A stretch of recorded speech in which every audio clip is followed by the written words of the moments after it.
Mother's ডের দিন রাত 10টার সময় এমন একটা সারপ্রাইজ পাবো আমার ধারণার পুরো বাইরে ছিল। ছেলেরা মনে করে ভালোবেসে যে এইটুখানি এনেছে, এইটুখানি আমার কাছে অনেক বেশি। আলাদা করে মায়েদের জন্য দিন উদযাপন করা বা পালন করা আগেকার দিনে না হলেও এখনকার দিনে কিন্তু এসব হয়। আমার মনে হয় যাকে ছাড়া পৃথিবীটা পুরোই অসম্পূর্ণ, আর যার দ্বারা এই পৃথিবীতে এসে জীবন সার্থক হয়েছে, তার জন্য কোনো আলাদা করে দিন হতে পারে না। তবুও এখনকার এই ব্যস্ত জীবনে এই ছোট ছোট মুহূর্তগুলোই কিন্তু আনন্দ এনে দেয়। Hello friends, good morning. কেমন আছো তোমরা সবাই? আশা করি খুব ভালো আছো। রবিবারের সকাল, এখন বাজে 8টা। আজকে হচ্ছে বিশ্ব মাতৃ দিবস। আমার গর্ভধারিণী মা, শাশুড়ি মা এবং পৃথিবীর সকল মাকে সশ্রদ্ধ প্রণাম জানিয়ে শুরু করলাম আজকের ব্লগটা। ঘুম থেকে উঠে ফ্রেশ হয়ে নিয়েছি।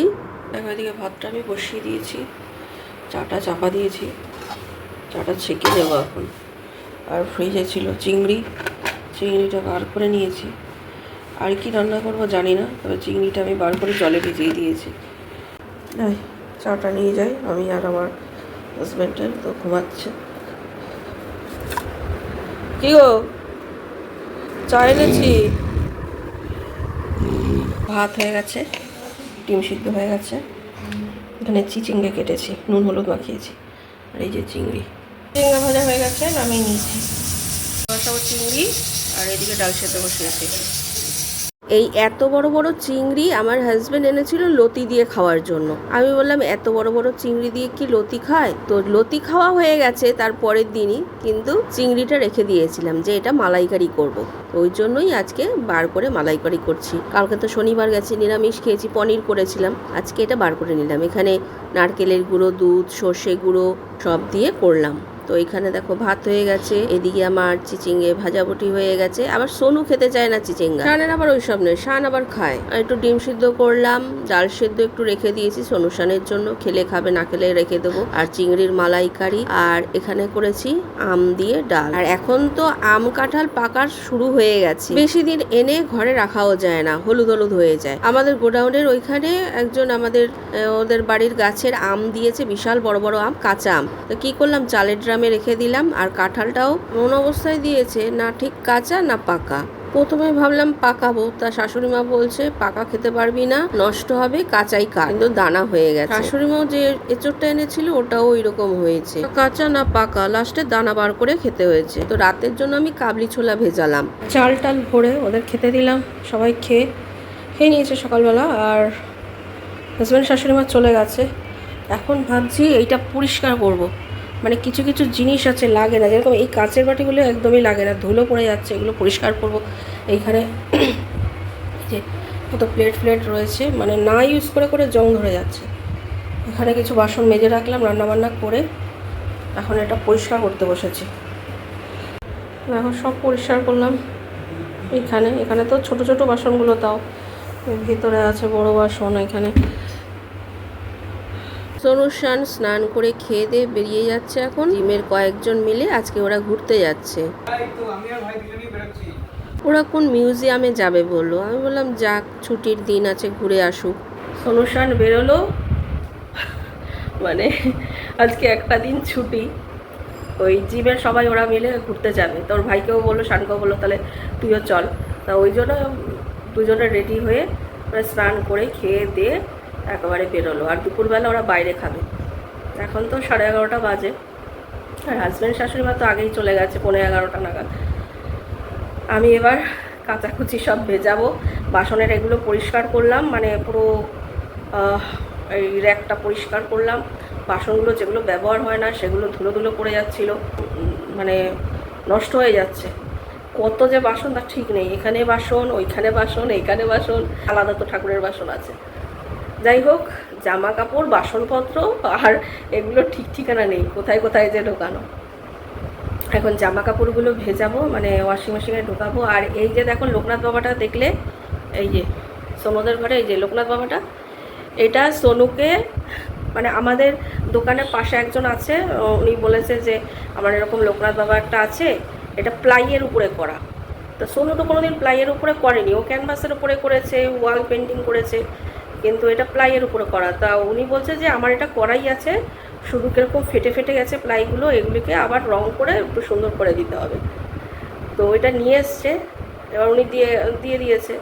এবার রং টং ওগুলো কিনবে, কারণ অনেক দিন করে না তো, রঙগুলো সব শুকিয়ে গেছে, সময়ও পায় না। আর সময় যেদিন পায় সেদিনকারে ওই ঘুরে ঘুরেই বেড়ায়। তো যাই হোক, ওই রঙগুলো নিয়ে আসবে আমার হাজব্যান্ড, তারপরে করে দেবে। আবার সামনে লোকনাথ পুজো আছে, বলছে তার আগে যেন করে দেয়। তো আমার হাজব্যান্ড নিয়ে আসবে আজকে।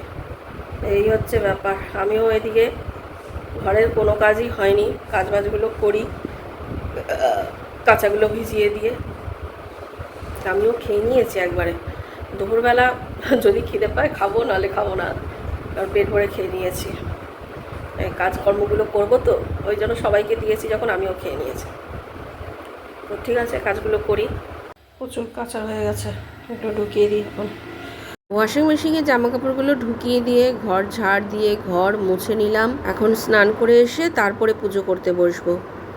দেখো পুজো করা হয়ে গেছে। দেখো ফ্রেন্ডস, পুজো টুজো তো হয়ে গেছে, 3টে বাজতে যায়। এবার যাবো জামা কাপড়গুলো মেলতে। নিচে বালতি করে রেখেছি, এবার যাবো উপরে। দেখো ফ্রেন্ডস, সন্ধ্যেবেলা আমি সন্ধ্যে টন্ধে দিয়ে ছোলাটা সেদ্ধ করে নিয়েছি, কাবলি ছোলাটা। তারপরে এখন রান্না করছি। এখন 15টা বাজে। সোনু শান 7টা থেকে 7:30টার মধ্যে চলে এসছে। আর সোনু বলেছে আজকে তো বাইরে খেয়েছি, শানও বললো দুপুরবেলা বাইরে খেয়েছি, বললো বেশি তেল মশলা দেবে না, হালকাই তেল দিয়েছি, দিয়ে মশলাটাকে কষিয়ে নিচ্ছি। আর ভাতটা তো রয়েছে, বললো ভাত খাবো, সোনু বললো ভাত খাবো। শানের ঠিক নেই, শান ভাতও খেতে পারে, রুটিও খেতে পারে।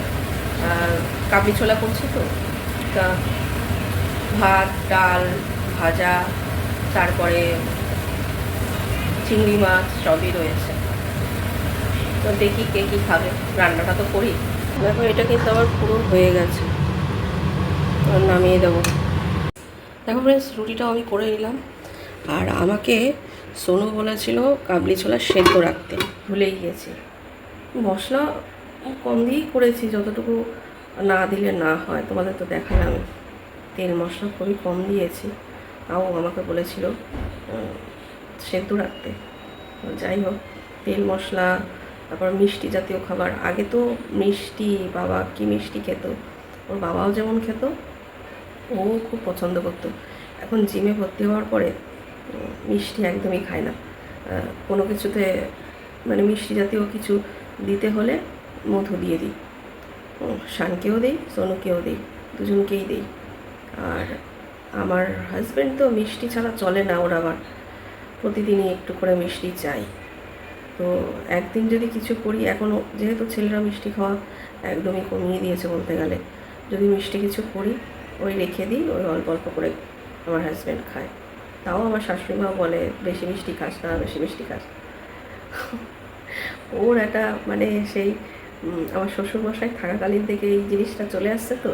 আমার শ্বশুরমশাইয়েরও এই জিনিসটা ছিল, খাবার পরে একটু মিষ্টি চাই, সেই জিনিসটা ও পেয়ে গেছে। কিন্তু এত তো খাওয়া ভালো না, না মিষ্টি জাতীয় জিনিস।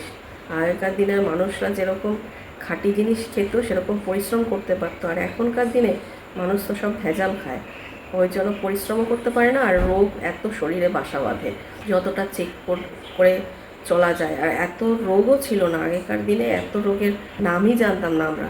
এখন যেসব রোগ বেরিয়েছে, বয়স বাড়ার সঙ্গে সঙ্গে নিজেদেরও কিছু মেনটেন করতে হয়, যে হ্যাঁ এটা খেলে আমার ভালো হবে, ওটা খেলে ভালো হবে না। খাবে না কেন, সবই সীমিত রেখে ব্যালেন্স করে। রান্নাবান্না সেরে আমি বাসনটা মাজছি, আর সোনু শান দুজনেই তো মানে ঢুকে গেছে 7টার সময়। শান আর বেরোয়নি, সোনু বেরিয়ে ও আবার মাদার্স ডে উপলক্ষে এই কেকটা কিনে নিয়ে ফ্রিজে ঢুকিয়ে রেখেছে। আমি ভাবলাম কখন ঢুকালো, তারপরে দেখি ওর বাবা ঠাম্মু আসার পরে বলছে কেক কাটো, ঘরে সবাই আসবে তারপরে কেক কাটবো আমি। আর কেকটা দেখেই আমার যা প্রথমে হাসি পেয়েছে কি বলবো। তারপরে বললাম নিয়ে এসছিস যখন, তাহলে আমি না, সবার বড় তো ঠাম্মু কাটুক। সোনু শান আমার হাজবেন্ড বললো তাহলে দুজনে মিলেই কাটো। দুজনে মিলেই কেক কাটলাম, তারপরে সবাই ডিনার করলো। আজকের ভিডিওটা এখানেই শেষ করছি, আবার দেখা হবে নতুন আরেকটা ভিডিওর সঙ্গে। ততক্ষণ পর্যন্ত খুব ভালো থেকো, সুস্থ থেকো। Good night, tata.